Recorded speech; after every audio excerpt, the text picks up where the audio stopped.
poder hablar de lo que uno quiere hablar. Es poder hacerlo sin represalias ni hostigamientos. Las emisoras de la Radio Cadena Democracia presentan el programa de opinión más influyente de la radio.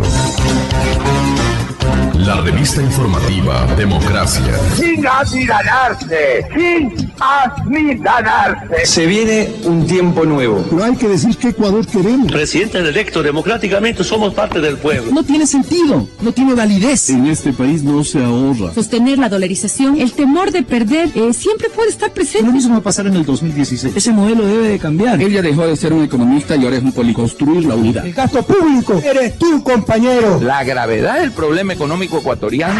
No alentemos demonios. Este Ecuador amazónico, desde siempre y hasta siempre. ¡Viva la patria! La revista informativa Democracia. A partir de este momento, Gonzalo Rosero y sus invitados analizan los temas de mayor trascendencia. La revista informativa Democracia con Gonzalo Rosero. Más libre que nunca. Comenzamos.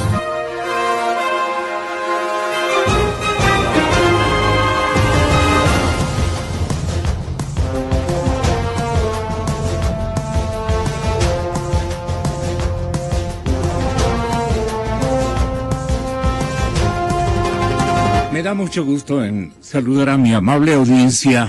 Muy buenos días a todos, que el día sea muy productivo y que tengamos el éxito que en nuestras actividades hemos diseñado como agenda personal, familiar y de trabajo en este día que lo estamos inaugurando aquí en la cadena Democracia. Cuando marca el reloj las 6:52 de la mañana, cuento con la gentil comparecencia del mayor Manuel Silva, experto en seguridad. Ustedes lo recuerdan a él gratamente. Y me he permitido también invitar al académico de seguridad, el doctor Daniel Pontón. Muchas gracias al maestro universitario por acompañarnos.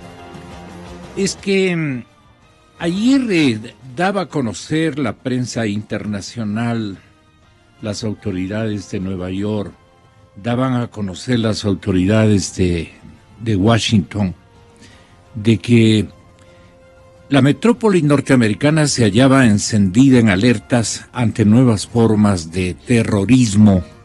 Policías y militares refuerzan la seguridad en aeropuertos, terminales de bus y estaciones de la ciudad de Nueva York y estaciones de, creo que subterráneos, ¿no, compañero? Subterráneos o metros en la ciudad de Nueva York, que entró en alerta luego de las explosiones de bombas artesanales y del hallazgo de una mochila con explosivos en una estación del metro en New Jersey. Los neoyorquinos empezaron el día nerviosos tras recibir un mensaje ruidoso en sus teléfonos celulares enviado por la Oficina de Manejo de Emergencias, en el que se pedía información del sospechoso de los ataques. El señor alcalde Bill de Blasio dijo que es la primera vez que se utiliza este sistema sobre un caso de este tipo. Esto, Diarioni es el que publicó, es un periódico digital, diarioni.com. Más tarde, tras una llamada, agentes detuvieron en medio de un tiroteo al sospechoso Ahmad Khan Rahami, 28 años de edad apenas, quien fue identificado en imágenes de video y resultó herido. Anoche fue acusado de los delitos de intento de homicidio contra policías y posesión de armas de fuego. El presidente Barack Obama llamó a no sucumbir al miedo. Ese tipo de fuerza se tornará absolutamente crítico, no solo en los próximos días, sino en los próximos años, dijo el señor presidente Barack Obama. Los ataques que provocaron 38 heridos, incluidos 9 apuñalados en Minnesota, muestran la continuidad de una nueva amenaza extremista bastante difusa, poco sofisticada, muy difícil de neutralizar, especialmente para los cuadros policiales y los servicios de inteligencia de Norteamérica. Porque quién sabe que un ciudadano que está caminando en cualquier urbe de la Unión Americana está portando un arma y comienza a disparar, por decirlo algo, o porta una herramienta para provocar espanto, daño, qué sé yo. 15 años después de los atentados del 11S que recientemente celebraron con una demostración de aquí estamos y estamos muy bien preparados, decían las autoridades. Bueno, pues estos asomos de una nueva conflictividad terrorista. Parece que este señor se disgustó tremendamente porque las autoridades migratorias de la Unión Americana, de los Estados Unidos de Norteamérica, le pidieron, y creo que le sacaron del interior de Estados Unidos a su novia o a su esposa. Y entonces, este es un asunto que ya nos darán un reporte, son muy cuidadosos en no dejar cabos sueltos, ya nos darán algún informe sobre lo que suscitó Mayor Manuel Silva este problema. ¿Cómo le leyó usted? Y lo importante de todo esto es que saquemos provecho con todos los habitantes de Estados Unidos, entre los que hay miles y miles de paisanos de América Latina y de paisanos ecuatorianos. Es decir, el peligro terrorista no ha cesado, no ha pasado. Entonces, ¿cómo se preparan los expertos militares y expertos en seguridad de Estados Unidos frente a este problema que va a ser latente durante todo lo que se llama vida de la mayor potencia del mundo, los Estados Unidos de Norteamérica? Muy buenos días y también a Daniel Pontón, que tenga la bondad de agregar lo que crea él que tiene mucho significado y una secuencia también de una alerta que vivimos en América Latina por propio interés, ¿no? Tenga la bondad, Mayor, bienvenido, buenos días, lo veo a los tiempos. Muchas gracias, don Gonzalo, le agradezco mucho la invitación. Muy buenos días, señor Pontón, y a toda su audiencia. Bueno, la verdad es muy preocupante la situación del terrorismo, cómo está avanzando, digamos, globalizándose ya en todo el mundo. Si bien es cierto, las acciones terroristas han ido, digamos, también mutando. Y vale la pena recordar, por ejemplo, lo que pasaba en los años 80 en Colombia, acciones terroristas de tinte delictivo, que los llevaban grupos narcotraficantes, ¿no? Recordemos a Pablo Escobar mismo, que causó mucho terror al cometer muchísimos actos en los cuales incluso hizo explotar un avión, recordemos de esto. Así es. Entonces, lamentablemente, esto va avanzando, va mutando, y el terrorismo va tomando otros tintes, como le digo, es el tema delictivo, el tema político, social, religioso, etcétera. Recordemos también que los grupos terroristas no es que se quedan en sus países de origen, ¿no? Vamos a recordar a ETA, por ejemplo, en España, expertos en explosivos, expertos que manejaban muy bien todo este tipo de artefactos. Incluso en España tienen un museo dedicado a todo tipo de artefactos que estas personas fabricaron justamente para causar terror en la población española. Y ellos pues llevaron sus conocimientos también a Colombia. Recordemos de esos carros, coches bombas, a veces hasta sin conductor, que podían ir a estrellarse contra destacamentos policiales, etcétera. Entonces, esto va cambiando y es preocupante porque lamentablemente hoy tenemos dentro del terrorismo islámico las personas que son reclutadas desde muy pequeños, niños de 6, 8, 10 años que ya empiezan a tener contacto con armas, con explosivos, empiezan un lavado de cerebro, pero muy fuerte, de tal manera que ellos Vamos a ver lo que ocurrió en estos 2 últimos años, un fuerte oleaje de migrantes desde África del Norte, desde el Medio Oriente, hacia Europa y hacia otras partes del mundo, en los cuales lógicamente pueden infiltrarse todo este tipo de personas. ¿Qué pueden hacer las fuerzas militares, las fuerzas policiales en cuanto a su inteligencia? Justamente es también aprovechar lo que propone la ciudadanía. La seguridad, yo pienso que la hacemos absolutamente todas las personas.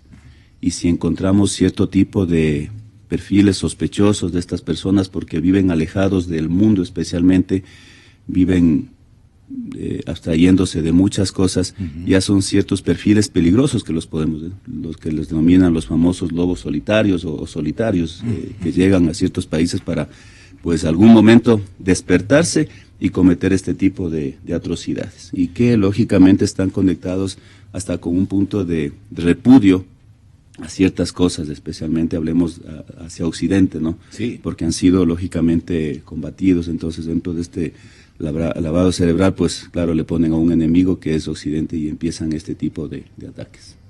La policía de Nueva York está investigando, doctor Pontón, los vínculos de los ataques de Nueva York con el terrorismo islamista. Esta tendencia de fusionar con el Islam tiene su razón de ser, especialmente porque esta corriente terrorista procedente del Islam le tiene a la Unión Americana y al resto de potencias del mundo, les tiene en una situación de permanente emergencia. Es decir, desde el Islam, desde Corea del Norte, hay focos de peligro terrorista crónicos, permanentes, y le hacen a la seguridad norteamericana, digamos, tratar en un escenario bien conflictivo y permanente en ese margen de violencia. ¿Cómo cree usted que se ha producido? Este parece ser un caso casual, un poco doméstico, no responde, digamos, a una estratagema mucho más amplia, ¿o usted cree lo contrario? Gracias, Daniel Pontón, gracias por estar aquí. Gracias, Gonzalo. Un saludo igual a Noel. Mayor Silva. Mayor. Sí, bueno, yo desde el punto de vista de es un tema que se ha magnificado en los últimos años, me parecería que desde luego, ¿no? Pero yo no solo le atribuiría el tema yihadista, todo el tema que se viene mezclando, ¿no? Es parte del problema actualmente, pero me parecería que el terrorismo, a pesar que, bueno, siempre ha existido prácticas de usar el terror para fines políticos, prácticamente viene la palabra terrorismo, es parte, digamos, de uno de los elementos, digamos, no deseados de la globalización, yo le digo, ¿no?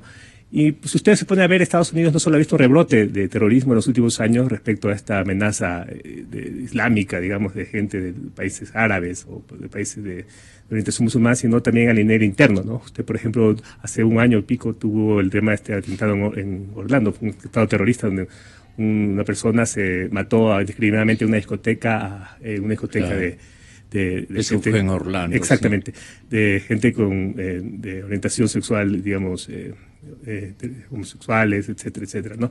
Y eso básicamente también son prácticas terroristas. También hemos visto ciertos elementos de intolerancia, por ejemplo, a niveles de colegios, ¿no? Si es cierto, tiene un fenómeno distinto, pero también tiene que ver con este tipo de uso extremo de la fuerza y con connotaciones de generar temor a la población. Entonces, este tema se ha radicalizado en el mundo, ¿no? Y claro, y uno se pone a ver cuáles son los elementos que uno le permite analizar el fenómeno actualmente, y siempre están presentes. ¿Qué alimentan esos comportamientos, esos perfiles? La globalización, básicamente, lo que pone en tela una serie de tensiones sociales a nivel mundial de una manera muy explícita, ¿no?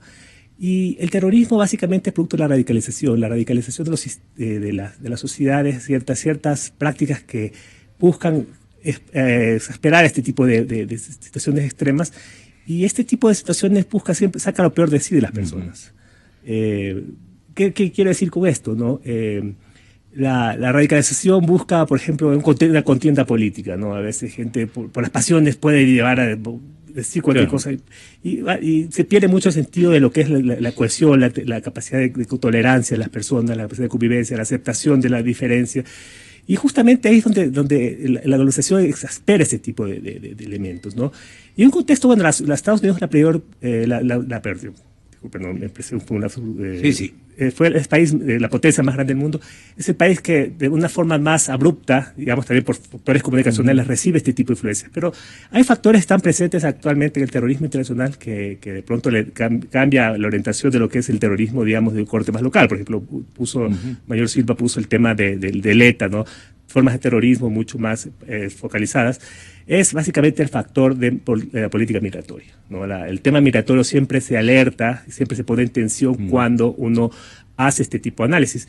Y ahí un poco me viene a la mente también, y yo, mi orientación sociológica siempre me permite un poco pensar las consecuencias políticas que puede hacer eso. Estamos a puertas de una contienda. En etapa eleccionaria. Exactamente. Y esto le favorece tremendamente al candidato. Por supuesto, desde luego. Yo digo, hay cierta gente que capitaliza este tipo de situaciones. El factor político muchas veces recrea este tipo de situaciones para sacar efectos, elementos importantes, ¿no? Y claro, este tema pone mucha atención al tema migratorio, que ciertamente es un tema muy sensible, no solo para el mundo, sino para la región, sino para el mundo en general. Y en caso de Estados Unidos, me parecería que un poco empiezan a despertar una serie de sentimientos sociales muy fracturados. La memoria del 11 de septiembre de 2001 es un tema muy potente, ¿no? Sí. En el imaginario colectivo estadounidense. Y eso básicamente pone en un elemento mucho más, una forma mucho más marcada las tensiones sociales que pueden derivarse, y claro, eso también derivaría en otro tipo de violencias, que es el tema de la discriminación hacia ciertas poblaciones que no tienen nada que ver y que reside en Estados Unidos, porque Estados Unidos es un país multicultural, evidentemente migratorio, y claro, este tipo de situaciones lo que va a generar son cierto tipo de violencias sociales de una forma mayor, ¿no? Sí, teníamos la posibilidad de conversar con un experto en Nueva York, me parece, o en la ciudad de Miami. Tenga la bondad de comunicarme, todavía no hemos podido hacerlo. Bueno, este altercado familiar que da la impresión, porque en el año 2014, Rajami de Esta Antevíspera, el actor de Esta Antevíspera, ya había tenido un conflicto de violencia familiar. El padre había tenido que lidiar con este sujeto. Entonces, pasó 3 meses en prisión. También este tipo de fenómenos, más que fenómenos, de pasajes familiares bastante tortuosos, a la policía neoyorquina, a la policía y a los círculos de seguridad de la Unión Americana, siempre tienen que ponerle en alerta, como que se tratara de un acto terrorista con vinculaciones e intereses mucho más grandes y peligrosos. No puede calificar de primera, Mayor Silva, la seguridad norteamericana de que este es un asunto eminentemente familiar, es una inconducta, una torpeza de algún sujeto que ya ha demostrado ser violento, en fin, y que se inclinaba por el uso de las armas de fuego y todo, sino que tiene que investigar. Esto, ¿cómo en el FBI, por ejemplo, es tratado un episodio de esta naturaleza para poder entenderlo? Bueno, don Gonzalo, ahí intervienen varias cosas, ¿no? Tienen que buscar mucho sus antecedentes. Por ejemplo, este señor nacido en Afganistán, me parece, sí. Fue a los Estados Unidos y claro, como yo le decía hace un momento, ver su perfil, analizar su perfil, quién es esta persona y sus vínculos. Lamentablemente, mire, la tecnología nos ha traído cosas muy buenas para comunicación, especialmente en el mundo, pero también cosas muy malas. Y es lo que aprovechan los grupos, por ejemplo, ISIS, que tiene radios, tiene televisión, canales, tiene revistas, redes sociales, incluso videojuegos. Entonces eso de una u otra manera alienta a que las personas que puedan estar, como le dije, bajo este tipo de perfil, muy individualistas, muy solitarios, empiecen a crear su propio mundo a través de esta información que le va llegando al cerebro. Entonces, claro, la investigación del FBI pues va a abarcar todo este tipo de situaciones, también hablarán con su familia, los antecedentes en Afganistán, empezarán a ver, y si es que hay algún tipo ya de relación con algún grupo de terrorismo, ¿no? que lo ha llevado a cometer esta situación. Entonces, sí es importante, como le digo, analizar esto. Estaba incluso revisando la declaración de una senadora norteamericana que en enero del 2015 ya mencionó que dentro de los Estados Unidos habían células durmientes de grupos terroristas. Entonces, al parecer sí hay esta información. ¿Qué llaman células durmientes? Son estas personas, estos jóvenes que de alguna u otra manera son reclutados, aprovechando el tema migratorio, pueden ingresar a cualquier país y se mantienen, ¿no? Lo que decía el señor Pontón hace un momento del ataque de septiembre del 2001, pues estas personas, por ejemplo, los perpetradores de esos ataques, permanecieron en los Estados Unidos un buen tiempo, empezaron a hacer sus actividades, digamos, hasta cierto punto normales, y después ya se enrumbaron al cometimiento de este terrible acto terrorista. Entonces, mire, también en España, por ejemplo, de acuerdo a la información de la policía y de la Guardia Civil que manejan estos temas de terrorismo, manifiestan que ellos tienen alrededor de 2.000 perfiles identificados en España de este tipo de personas. Y eso es gracias a ¿qué? A la colaboración, como le digo, de las personas, porque claro, si viene una persona, se instala en una casa, un departamento, es un poco raro su comportamiento, la gente ya se pone alerta porque dice, bueno, ¿y este tipo quién es? Entonces empiezan a comunicarse con la policía.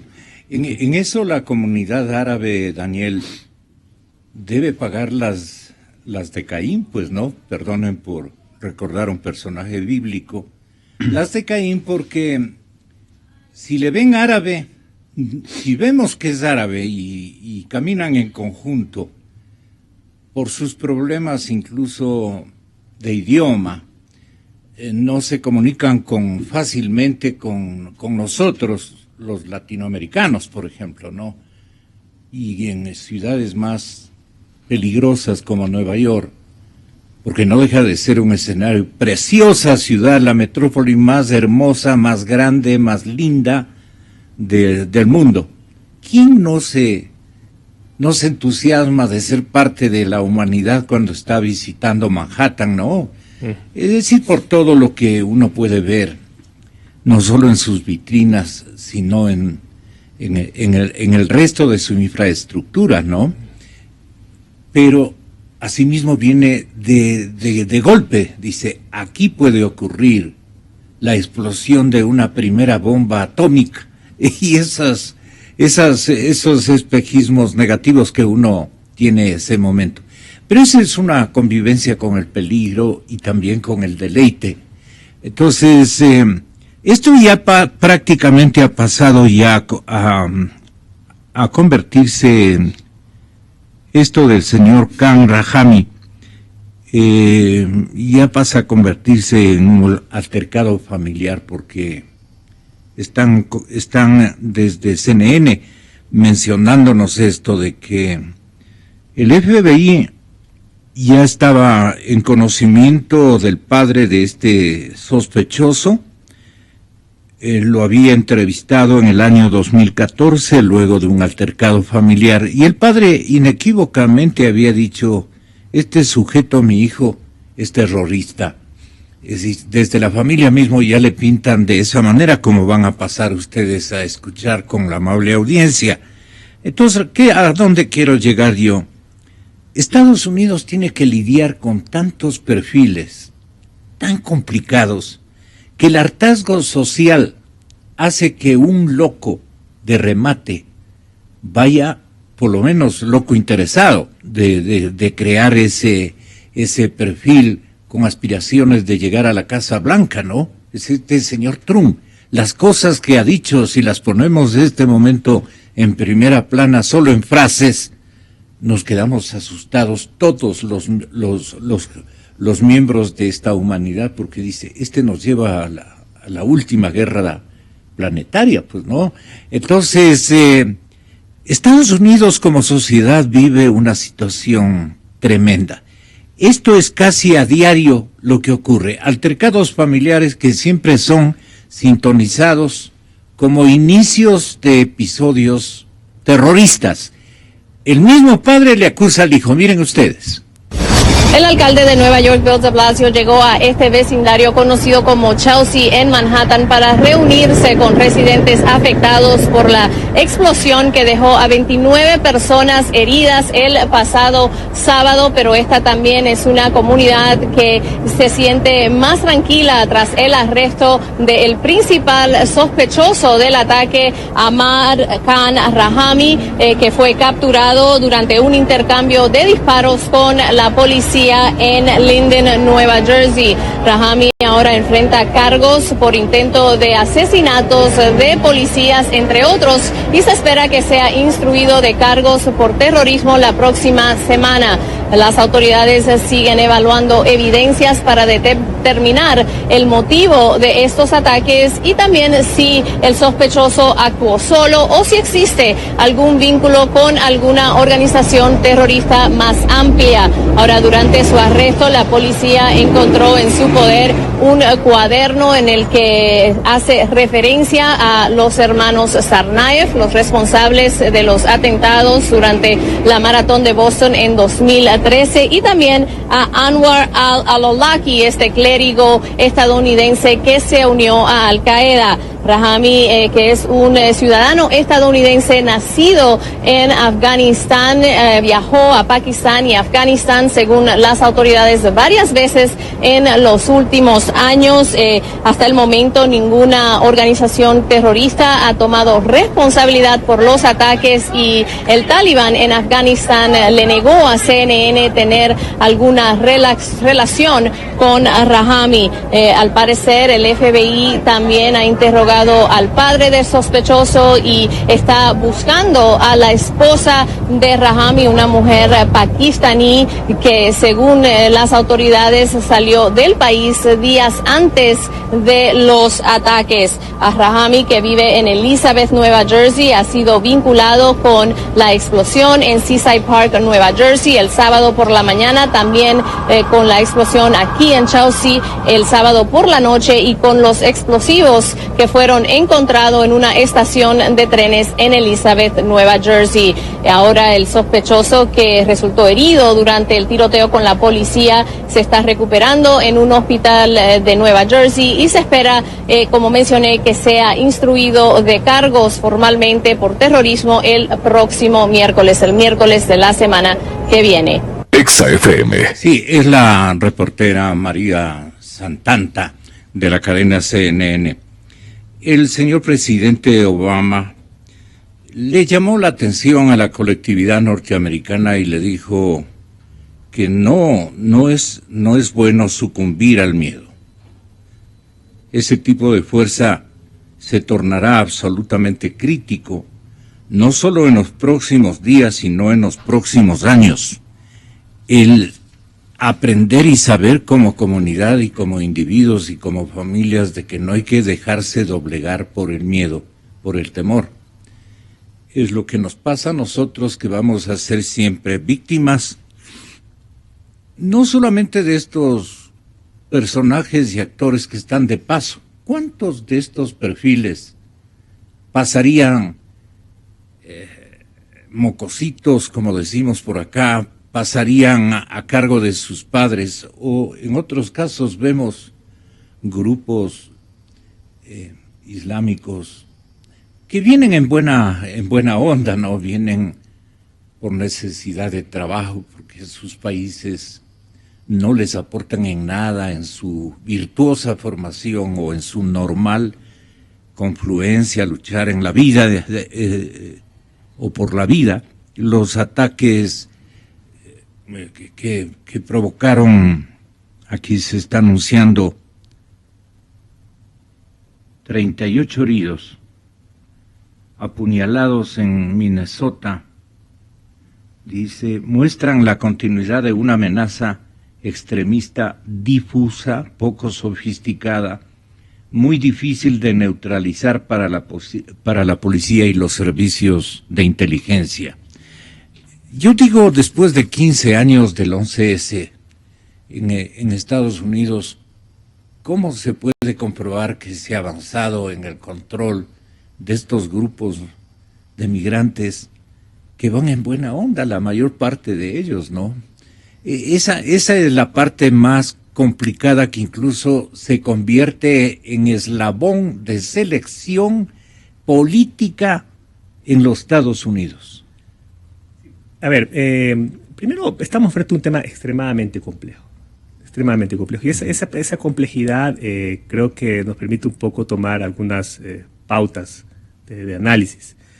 Me parece que Estados Unidos ha avanzado, desde luego que ha avanzado muchísimo. ¿En qué ha avanzado? Ellos a partir del 2001 desarrollaron una doctrina que se llama la doctrina de Homeland Security, que es una doctrina que básicamente por primera vez ellos se sintieron atacados dentro de su territorio.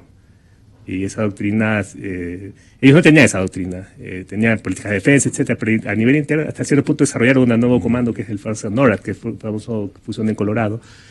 Y ese sistema básicamente lo que busca es darse cuenta que el territorio es vulnerable y que tiene que tener una política de atención directa a su territorio. Así es. ¿No? Y lo que busca es básicamente tener las amenazas lo más posible fuera de su territorio.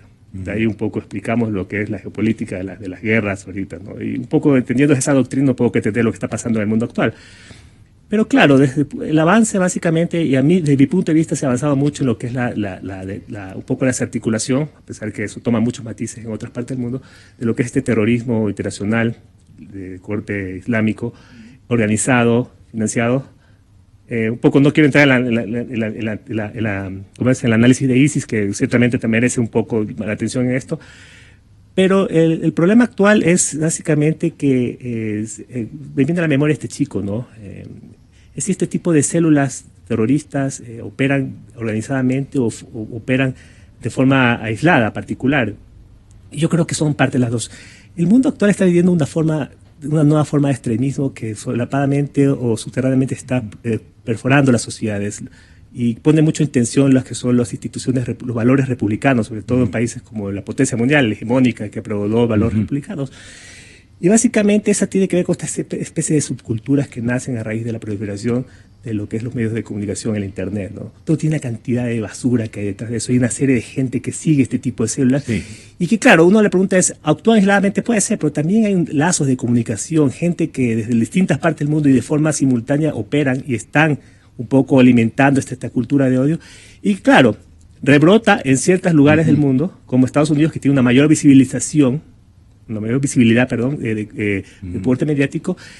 Y claro, y uno se pone a ver qué está pasando, ¿no? Y eso va a ser, yo le digo que pone en tensión porque los valores republicanos, porque que un padre denuncie a un hijo que es terrorista, me parece que a mí me rompe. Yo voy a ser padre ahorita y digamos, cuando un padre denuncia a un hijo, quiere decir que el control ya social está llegando a la cuna, digamos, ¿no?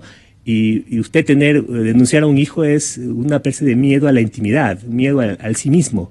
Una especie de, un padre proyecta en el hijo algo, pero cuando usted tiene miedo de ese hijo es que algo está pasando, hay una fractura muy, muy potente a nivel social. Entonces, yo creo, por eso es que yo le decía, es un tema muy complejo, extremadamente complejo, y sí, usted lo dice Gonzalo, es un tema que hay que saberlo sobrellevar y hay que saberlo un poco problematizar, sin perder de vista cuáles son los valores institucionales de los republicanos, ¿no? Porque esto puede llevar a extremismos. Lo que pregona el señor Trump y que un padre esté denunciando al hijo, lo hacían los nazis, disculpe. Los nazis, los padres denunciaban, o el hijo denunciaba al padre que no está siguiendo el régimen y sabe las consecuencias que eso genera. Entonces, son elementos de tensión muy potentes, muy fuertes, ¿no? Y claro, esto viene opado de una nueva forma de tecnología de hacer terrorismo. Ya no se necesita tener un arma de fuego o bombas, ¿no? El señor el atentado de Boston de hace 3 años utilizó una olla arrocera. O sea, un artefacto de lo más convencional, ¿no? Sí. Claro. Y vea lo que provocó. Y ahorita estamos hablando a la emergencia de la tecnología 3D. Eso puede proliferar armas de fuego de forma rápida y acceso muy libre a la población, de forma indiscriminada. Eso nos va a poner en alerta de otro tipo de tensiones. Entonces, es un tema extremadamente complejo, por sus consecuencias sociales, políticas, culturales, etcétera, ¿no? Sí. Y esto finalmente la fatiga, el hartazgo de la sociedad auténticamente norteamericana, pese a que nuestros semicompatriotas, hijos de padre y madre latinos o ecuatorianos en nuestro caso, que que nacen allá son también norteamericanos.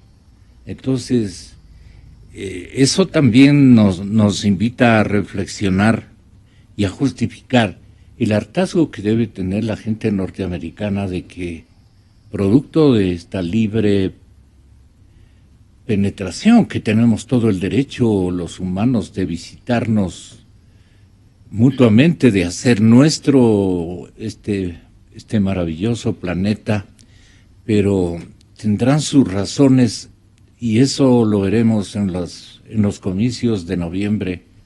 Podría estar dando la Unión Americana un salto histórico muy peligroso, porque también con eso podría estar escribiendo el fin del mundo, ¿no? Una conflagración, como dice Daniel, una conflagración ya de tinte tan potente, chuzas, nos podría llevar a una extinción de este planeta por el tipo de herramientas que tenemos para matarnos. Entonces, qué pena por lo que no sabemos hacer en tierra americana. Y viene un presidente elegido por los propios americanos y dice, hasta aquí nomás. ¿Usted cree, Mayor Silva, que el potencial presidente Trump llegue a niveles de esta naturaleza como para prohibir las migraciones y hacer otro Estados Unidos? Y con eso, ¿qué estaría promoviendo? Es decir, aperturando en América Latina y en todos los países asiáticos, europeos, pero mucho más coreanos, chinos, que tienen desacomodos terribles en su socioeconomía, y entonces busca de trabajo en busca de otro horizonte, tratarán de llegar a como dé lugar a la Unión Americana. Sería un equívoco y esta convocatoria a que voten por él, porque él va a ser el que les ponga freno a estos migrantes, no sé si pueda cumplirlos, ¿no?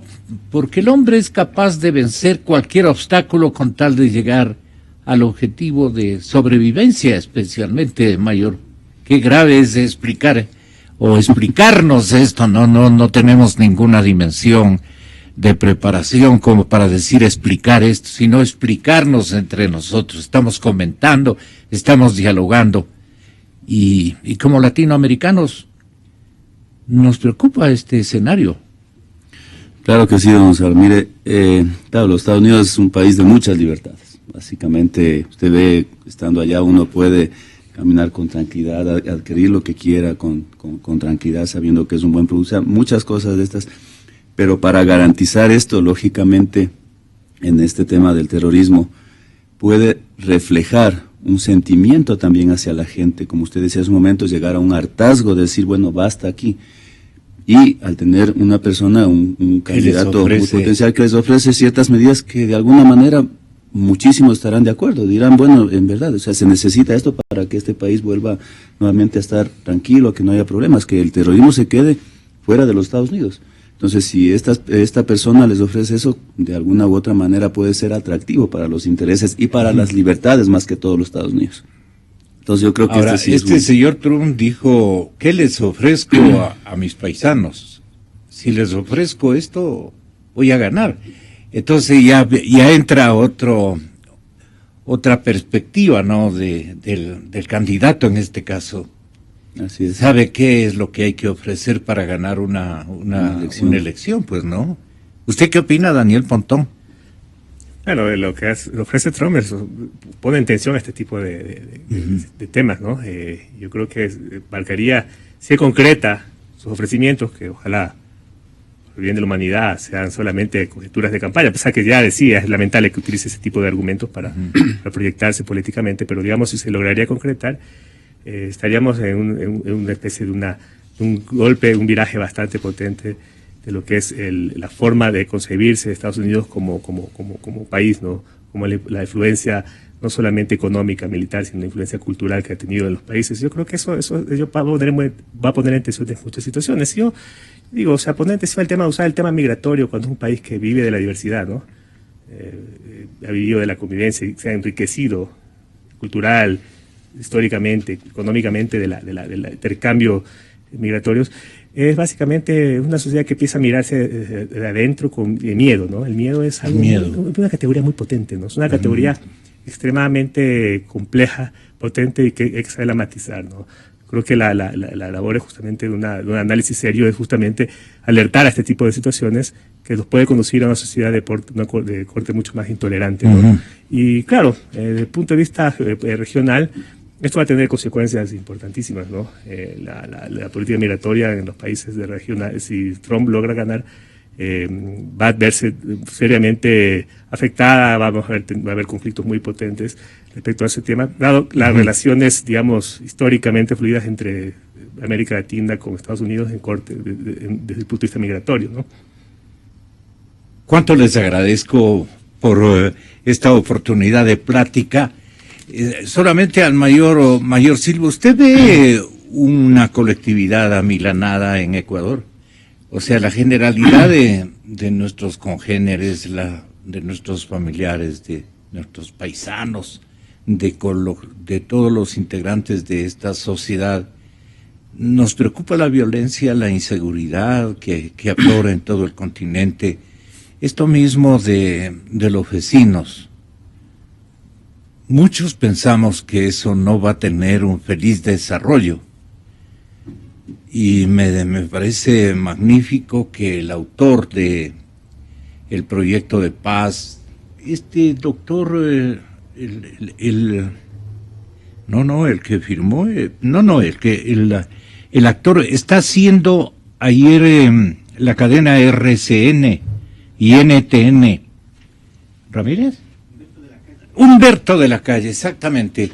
Dicen, él es el autor de la consecución, por lo menos en documento público internacional, de la paz y del declive de la violencia armada de las FARC. El mismo que llegó al entendimiento, debería cumplir o manejarla, orientar y dirigir la consecución de los objetivos de la pacificación que han firmado. Y lo están postulando para que sea el nuevo presidente de Colombia. Parece que eso va a tener un éxito rotundo, porque la gente va a decir, yo votaré complementariamente por él y seguramente por el comandante en jefe que actuó en eso que es de la policía colombiana. Oscar Naranjo. El señor general Oscar Naranjo, exactamente. Creo que los dos van a constituir un binomio que va a ser muy apoyado y seguramente de la Calle va a ser el nuevo presidente de Colombia. Eso suena a coherente y nos parece que es un complemento ejemplar que haga la sociedad vecina de Colombia. Porque de lo contrario el escepticismo es terrible. ¿Cuánta gente que ya se ha enseñado a hacer lo que han venido haciendo durante tantos años va a dejar el negocio de la vida? Pues? Entonces, si todo está ahí en un andamiaje chito como para darle continuidad, el escepticismo ecuatoriano de nosotros los ciudadanos que pensamos convencionalmente, digamos, que no tenemos ningún interés ideológico ni debatimos aquel escenario, vemos con preocupación que eso se desborde hasta nuestro país, convertido, señores expertos en seguridad, convertido en un callejón de drogas. Terrible. Eso no nos va a traer, pregunta final de consecuencia, mayor Silva y usted, doctor, no nos va a traer consecuencias, especialmente con el temor, con el miedo. Vamos a vivir en lo que era una isla de paz nuestro país. Vamos a convertirle en un callejón violento por todas las consecuencias que genera el negocio de las drogas. Esto es en serio, porque lo que allá solucionen pueden votarnos para el lado nuestro, hasta en siembra de hierbas malas. Me parece que es una pregunta procedente. Mayor, ¿ustedes se han puesto a pensar en ese escenario? Mira, Gonzalo, es un tema bastante complicado y lamentablemente la influencia de las FARC, la influencia del narcotráfico es a nivel regional, no solamente es Colombia. Bien por Colombia, que alcance un proceso de paz en el cual pueda haber un mejor desarrollo social, cultural, económico, etcétera. Pero también debemos pensar hacia el resto de países a donde llega esta influencia, qué es lo que va a suceder. La verdad, yo creo que los discursos en la ONU, en diferentes estamentos internacionales, deben abarcar también la preocupación de los estados, de las poblaciones. No sé este momento qué es lo que está pasando, por ejemplo, en la frontera, pero lo que sí he visto en estos últimos tiempos, a raíz del inicio de las conversaciones, es un aumento desmesurable de la producción de droga. Muchísima más droga de la que había antes. Mientras allá están conversando, acá están produciendo. Entonces, eso es lamentable. Y quizás no... ¿Qué nos alerta aquello? Que lamentablemente existe esta influencia a nivel regional y tiene que tomarse estas conversaciones a nivel regional para hacer planteamientos y soluciones a nivel regional, no solamente Colombia. Colombia es el actor principal, pero estamos nosotros junto a Colombia. Venezuela está junto a Colombia, Brasil está junto a Colombia. Brasil es el segundo consumidor de drogas más grande en el mundo. Perú es uno de los primeros productores de la hoja de coca en el mundo. Claro. Bolivia igual. Por Chile, por sus fronteras sale droga, por Argentina sale droga, por Uruguay sale droga. Entonces, estamos viendo, es una preocupación, yo creo que es regional este tema, en el cual sí deberían sentarse los gobiernos, conversar toda la problemática y que esto sí nos lleve a tener justamente una reflexión muy, muy profunda del tema. Porque lamentablemente el día de mañana puede haber consecuencias negativas, incrementos de la violencia, incremento de la delincuencia, etcétera. Puede haber muchas de estas cosas. Y si es que no estamos preparados, pues lamentablemente en el camino no sé qué políticas puedan hacerse. Yo creo que sí debe ser una política regional, tomar en cuenta organismos como la Meripol, como Interpol mismo, en el cual pueden ayudar para ver cómo es lo que está pasando, la problemática a nivel de frontera especialmente, y cómo se va a solucionar ese tipo de cosas. Yo creo que sí, eso es importante. ¿Qué tipo de estudios debe hacer a final de su periodo un régimen que de alguna manera ha mantenido una amistad muy controvertida con grupos que no le han hecho nada bien a la institución militar, por ejemplo, que no le han hecho nada bien a la institución policial, salvo divisiones especiales? Quedan inclusive institucionalmente aproximadas a una colisión, tanto los miembros de Fuerzas Armadas con la policía ecuatoriana. No es que porque no decimos, pero los periodistas nos damos cuenta de que las cosas quedan dislocadas, sin un liderazgo nítido y contundente que debe partir obviamente de la Constitución, ¿no? Y del apoyo que la Constitución da con rigurosidad inclusive a la institución militar, que queda francamente, por menos decirlo, queda en una situación de inestabilidad y de algunos prejuicios y de algunas dudas, etcétera, etcétera, que nos damos perfecta cuenta que nos puede llevar a una dislocación institucional cualquier momento. No sé qué opina usted. A ver, yo creo que hay que separar los ámbitos de análisis, Gonzalo. Me parece ¿Cómo queda la institución militar para su lucha por la sobrevivencia de la institucionalidad democrática y de seguridad? Yo respeto mucho las instituciones, la Policía Nacional, los militares. Creo que son instituciones que tradicionalmente han tenido un compromiso, digamos, superlativo frente al desarrollo nacional.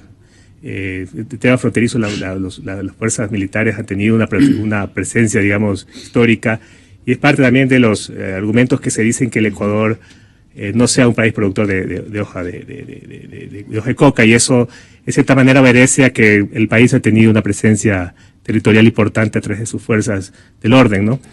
Y en este sentido me parece que la doctrina militar bajo ningún punto de vista puede verse trastocada por este tipo de tensiones que hay actualmente a nivel institucional, que son digamos, parte de la trayectoria de las instituciones, discutir temas que son de interés colectivo, complicados, conflictivos, pero bajo ningún punto de vista podría mermar lo que es su labor frente a lo que es el desarrollo nacional. Yo personalmente, un poco las tensiones que se pueden generar internamente, yo no creo que se vea reflejada a nivel ya de su trabajo en el territorio. Ahora, el conflicto de Colombia, el fin el tema de la paz en Colombia, ciertamente yo no creo que va a ser una panacea. Bajo ningún punto de vista, nosotros ya mañana cifre la paz y todo va a ser un color de rosa. Es un tema muy complejo. Pero claro, yo creo que Colombia está volcado, creo que va a ganar la tendencia, sí, aparentemente eso es lo que va a pasar.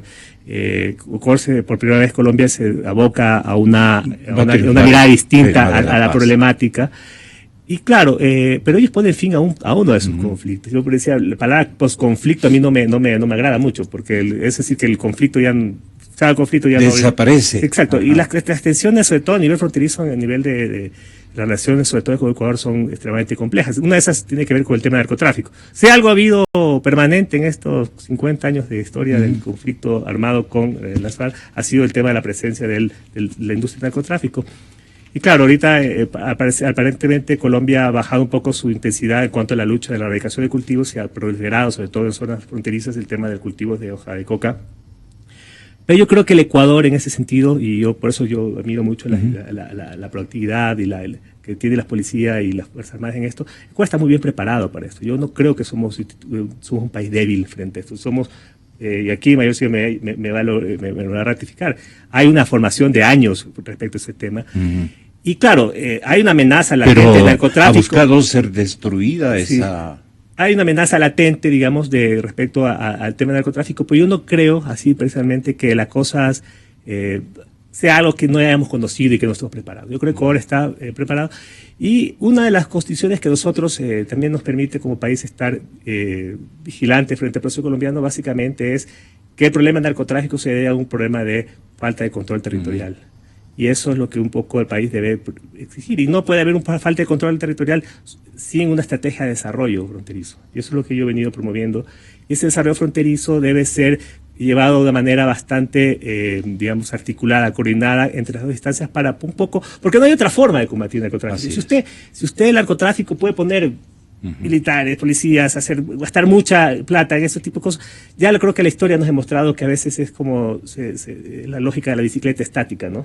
Esa bicicleta estática uno patina y no va a ningún lado. Y me parece que la lucha antinarcótica, desde la visión netamente positiva, que es necesario, o repetitiva, solamente vista de esa forma no nos va a llevar a un lugar, digamos, feliz, ¿no? Entonces, me parece que la estrategia de una política de desarrollo, sobre todo el sector agrario, sector rural, es importante, ¿no? Y claro, otra vez yo repito, desde el punto de vista del control, Ecuador tiene, yo creo que la doctrina de las dos instituciones está totalmente garantizada en ese sector. En ese sentido, esto de los militares que sí han entrenado a grupos civiles y que lo convalida el propio, o diría mucha gente, el mismísimo ministro de la Defensa, el señor economista Patiño, el ministro Patiño, ministro de la Defensa. Él ayer informaba que los dos uniformados son investigados. Aquí denunciamos en las caminatas que realizamos nosotros en el Parque Metropolitano. Yo fui testigo un día sábado, mediodía, que habían terminado seguramente sus lecciones de entrenamiento. Como 7 señores serían de rango, como es de militar, pero de tropa, o habría por allí también algún señor oficial militar que estaban con uniformes de campaña y que subieron en unos vehículos, la mayor parte camionetas pequeñas, subieron ahí Y yo les pregunté a los señores que guardan, que hacen la guardianía del Parque Metropolitano, porque ojalá me estén oyendo, a un buen grupo les dije, ¿y estos señores qué hacen? Porque ya sonó el tema el tema del picnic. Entonces yo le digo, ¿y estos señores qué hacen aquí? Dice, están preparando. Yo les comenté a ustedes, y lo hice públicamente, están entrenando a gente para combatir los incendios forestales.